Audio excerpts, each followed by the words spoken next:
What's up, people? You're watching a clip from the Rest Things podcast. Make sure you follow us on Spotify and Apple Podcasts and give us a 5-star review. By the Mandem, for the Mandem.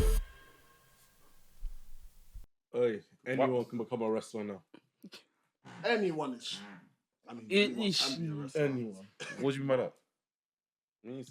Easy access to WWE now. So what is WWE ID so people could know? Go and explain. Explain. Oh man, the pressure. All right, cool. So if you're going to one of the famous wrestling schools, you know, like Cody Rhodes one in Atlanta, or Seth Rollins, Brave and Bold School, whatever. Brave and Bulls. This guy's putting words in my mouth because I definitely didn't say bulls. But yeah, if you're going to like a famous wrestling school, then you have easy access to WWE for tryouts, etc. So WWE ID. In a nutshell. Nah, no program's different. No programs. They've scattered from like yeah. These are basically these training schools, independent companies are going to be feeder systems for WWE.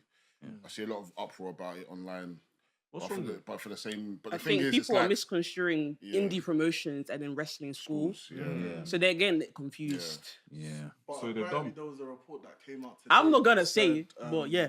Indie talent have actually been signed. Already? Yeah. What, many and I'm talents been thinking Zilla Fatty is probably. Oh, wait, he's gone. Yeah, he's in Booker T's. He's gone. Mike Bailey teased, but underneath he said that he was lying. So How old's Mike Bailey? in his face. This might be old. I don't think this is necessarily like exclusive to young people. I think it's just again, it's a feeder system. Like if you look back at companies like Heartland Championship Wrestling, OVW. and, like OVW, these are all company like territorial independent companies that were feeder systems to WWE. This is no different. And naturally, even without a WWE deal, independent companies are always going to be feeder companies to these Regardless. Like it's always going to be a feeder system because these people naturally, regardless of what people want to say, regardless of I grew up on Japanese wrestling.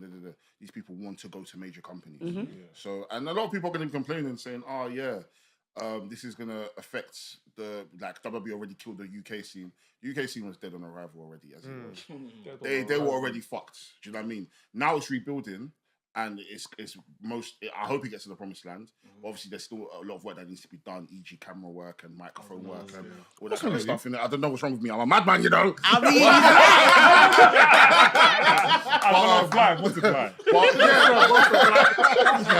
No, but the thing is, naturally, like for these companies to expand and for these companies to find talent, they need to have feeder systems. I hear it. And really and truly, I don't think this is a case of WWE trying to monopolize, because regardless of you being in this feeder system, if you train at these schools, it doesn't necessarily mean that WWE are going to sign you. There's still a chance that you can still maybe potentially go to an AEW or maybe go to a New Japan or MLW. Like that, it's not WWE now saying, listen, if you train at this school exclusively, I'm going to take you. You are taking it. It's basically saying, listen, we've got your eye on you. You're part of us. You're going to be part of this system. We're going to keep our eye on you. There's going to be maybe certain wrestlers where, like, you know what, we're going to keep more of an eye on you. We're going to put you on a WWE ID contract. So even if you are still doing the rounds, we're still going to... At some point, you're coming to us. Of course. You're coming to us. Scouting pool. Football obviously have like the option of saying no, I don't want to. This probably appeals more so to people that actually like say, you know what, I actually want to work for WWE one day. I'm on the indies. Let me sign this contract and, you know. I think people are just going based off speculation. We actually still don't know like the ins and outs. Yeah.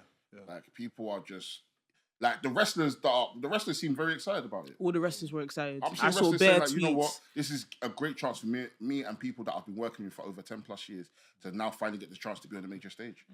We should be happy, and we should be happy for them. And fans are like, no, it's going to monopolize. What type of fans? Who cares? Because at the end of the day, you know what kind of fans? Fans are not. I don't know. The ones that don't touch grass. Okay. You know, the fans are complaining about. Are you fans going to your local indie companies and supporting them?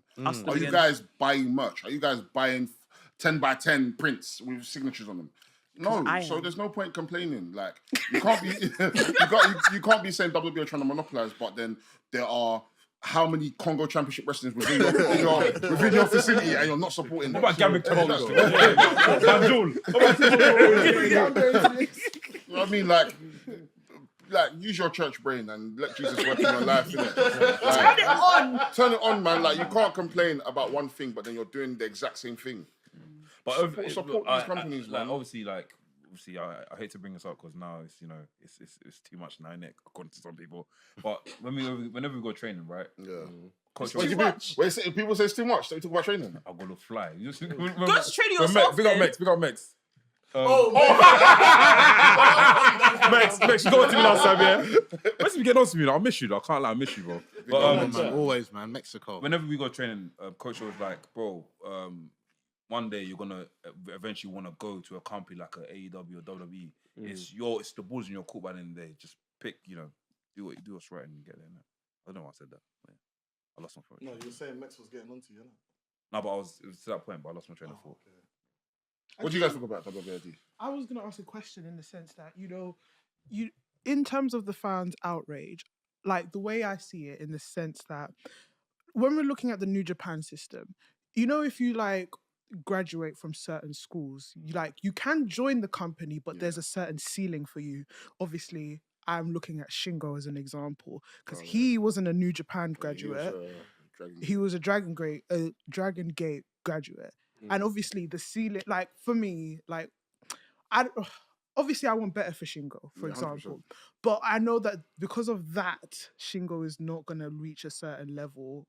So do you think maybe that might happen in the sense that WWE ID, if you don't it's emulating society. For example, if you don't go to Harvard, if you don't go to Princeton, you're not going to join these companies. Or if you don't go to Cambridge, you don't go to Oxford, they're not going to look at it. They're going to still take you, but there's still a ceiling that you're going to so maybe it might. The thing is, I feel like if Vince McMahon was in the helm, then I'll definitely agree in that sense. But I feel like with someone like a Triple H who is recruiting people from Chile, from Japan. I feel like in that sense, it's it doesn't matter. It doesn't matter where you trained. Do you have the star quality? Do you have something? Do you have what it takes to be at the top of your game? If you have it, regardless of whether you trained in Congo, whether you trained in the bushes of Uganda, it doesn't matter where you train. If we give you the wrestling gear and we put you underneath the bright lights and the bell rings, are you gonna bang? Can you give us what we want? Can you produce what we want out of you? And I feel like the American system compared to the Japanese system is fucked. It's very, very fucked. Very elitist. Very, very fucked. And they need to sort it out. Honestly, they need to sort it out because really and truly, I don't understand how you can train in this one place, be a star in this one place, and then your ceiling now lowers when you now come to another a bigger company because we didn't train you. That's insane to me. That's insane to me. My thing is, if you trained at this place, and I should be thankful that I have you now, because now I'm going to use you to make sure that we get as much money as we can. Maximum. But not everyone thinks like that. So, yeah. I even see someone saying online saying how, I think it was Jordan Paluto, that guy, what's his name? What his name is? Pato or something. Whatever. He said how AEW should have taken the opportunity of creating their own feeder system, because obviously they allow their wrestlers to go out there and independent companies. They should have done the same thing that WWE do now, where it's they've got some trading academy where they bring indie talent in there and they can feed them into AEW. I thought that was what Night Factory was for. Yeah. Until Cody left. Yeah. No. And then obviously Dusty Rhodes has his own. The only person that graduated was Lee Johnson. He's barely doing anything. And Dusty Rhodes has his own training academy as well. So I think with Tony Khan, I think he should look into that. But at the same time, even with the 267 people that he has in his company, he already can't manage that. So then having added, you've got a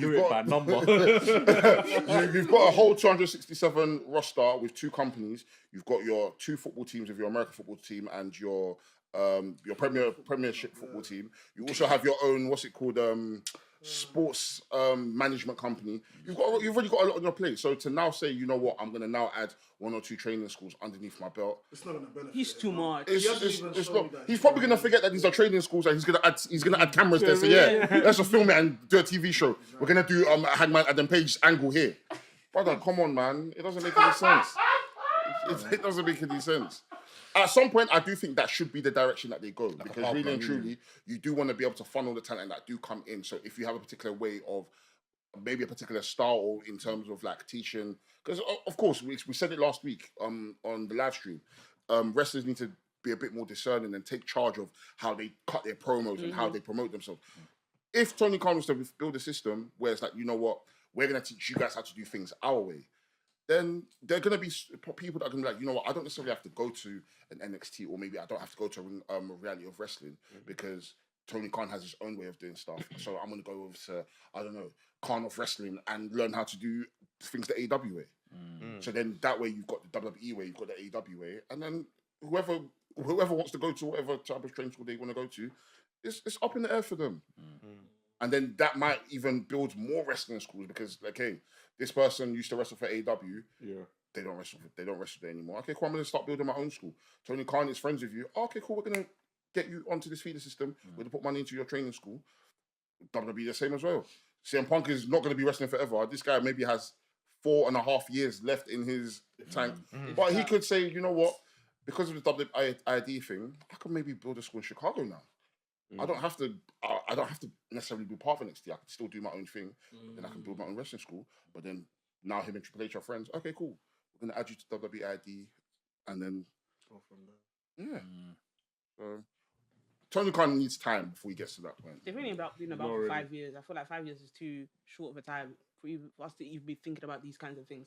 Like WWE has been around for a while, and it's only now that they started developing these kind of things. So things take time. And even if the wrestlers that have training schools that work for AEW, a lot of their talent ends up going on stuff like Ring of Honor and just being enhancement talent. But we don't necessarily see that many people that are converting it into signed wrestlers. It does. Are they bringing in money? Money or not, like sign these people, man. But we're not seeing it. We're not seeing it. Whereas at least with Seth Rollins, we can say, one of his wrestlers that he trained has been signed to WWE. Fraser, With WWE.